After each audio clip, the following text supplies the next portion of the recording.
अस्सलाम वालेकुम नाजरीन, मैं हूं कैसर खान और आप देख रहे हैं क्राइम कहानी।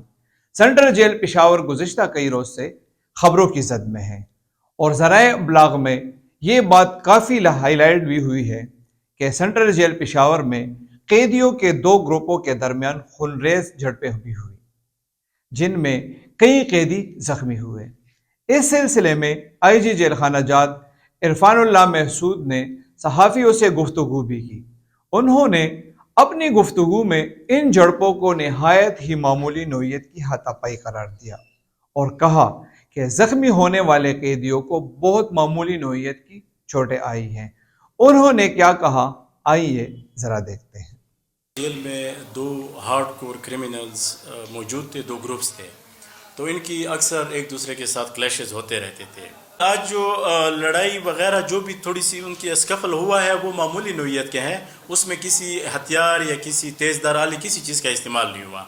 ये हाथापाई थी और हाथापाई में जो मतलब वो हो जाता है वही मतलब छोटी किस्म की उसमें वो हैं, कोई ऐसा ज़ख्मी नहीं है कि जिसको हम शदीद ज़ख्मी कहें। आईजी की बातों से तो ये महसूस हो रहा था कि ये झड़पें बिल्कुल नज़रअंदाज करने के काबिल हैं और इन झड़पों में कोई भी ऐसी काबिल जिक्र बात नहीं जिसके बारे में फिक्रमंद हुआ जाए।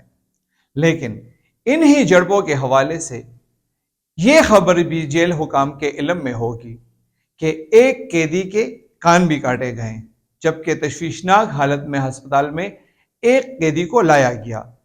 आईजी ने पेशावर सेंट्रल जेल के सुपरिटेंडेंट को साथ बिठाकर ये बात भी कही कि जेल में सूरत हाल मुकम्मल तौर पर काबू में है, जबकि सुपरिटेंडेंट इस बात से बखूबी आगाह थे कि सूरत हाल को काबू में लाने के लिए स्पेशल फोर्सेस को बुलाना पड़ा और उन्होंने सेंट्रल जेल पेशावर में इतने बड़े पैमाने पर ऑपरेशन किया कि 600 के करीब मोबाइल फ़ोन भी बरामद कर लिए।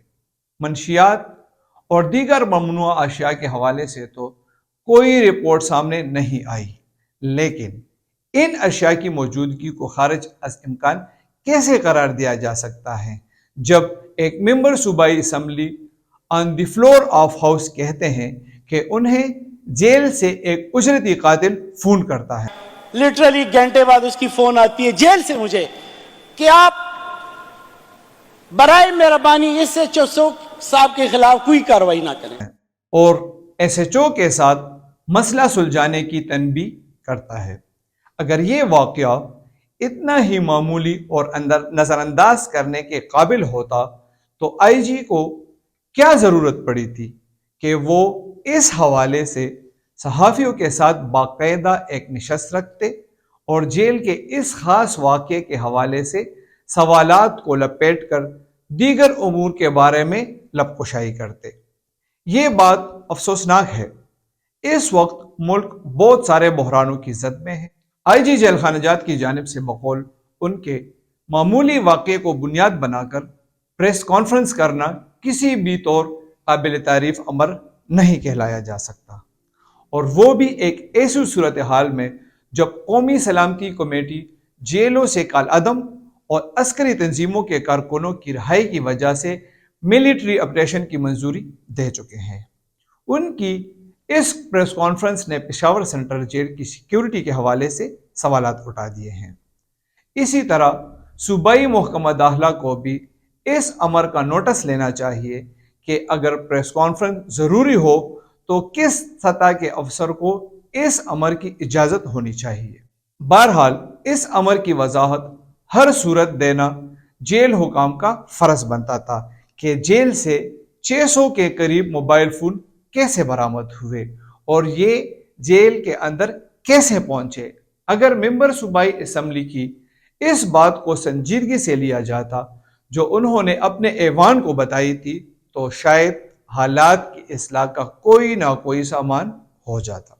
अब तो इस शक की तक़वियत मिलती है कि जेल में जराइम पेशा अफराद को हर किस्म की सहूलत मिलती है।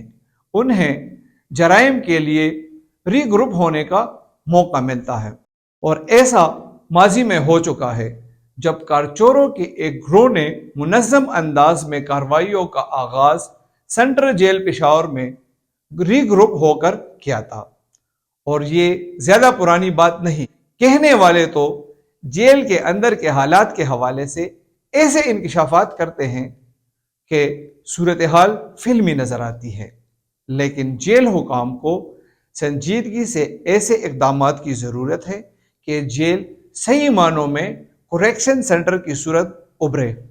پشاور ہائی کورٹ کی چیف جسٹس محترمہ مسرت ہلالی نے جیلوں کے حوالے سے حساسیت کا مظاہرہ کیا ہے اور ان حالات میں بھی پشاور جیل کا دورہ کیا ہے۔ انہیں بھی اس امر کا احساس بجا طور پر ہوگا کہ جیل کے اندر سب کچھ ٹھیک نہیں ہے۔ چیف جسٹس کی ہدایات کو تحفظات یا ریزرویشن قرار دینا بھی عجیب ہے۔ معمولی جرائم میں بند قیدیوں کو اگر رہا کر دیا جائے تو بڑی حد تک 3000 قیدیوں کا نمبر حاصل کیا جا سکتا ہے، جو جیل کی اصل گنجائش ہے۔ تاہم جیل کے اندر تعمیرات در تعمیرات جیل حکام کے گھروں کے حوالے سے بھی سنجیدگی کا مظاہرہ کرنا چاہیے۔ جیل میں کیا کیا تعمیرات ضرورت سے زائد ہوئی اور کون سی ضروریات کو نظر انداز کیا گیا، اس پر بھی تحقیق ہونی چاہیے۔ انتظامی صلاحیتوں کے فقدان اور ترجیحات کے غلط تعین نے فی الاصل ہمارے ہر مسئلے کو کئی گنا بڑھا رکھا ہے۔ اس صورتحال میں اگر حکام خود نمائی کی لت میں مبتلا ہو تو نہ جانے کیا تباہی ہوگی۔ اللہ ہمارے حال پر رحم کرے۔ دیکھتے رہیے کرائم کہانی۔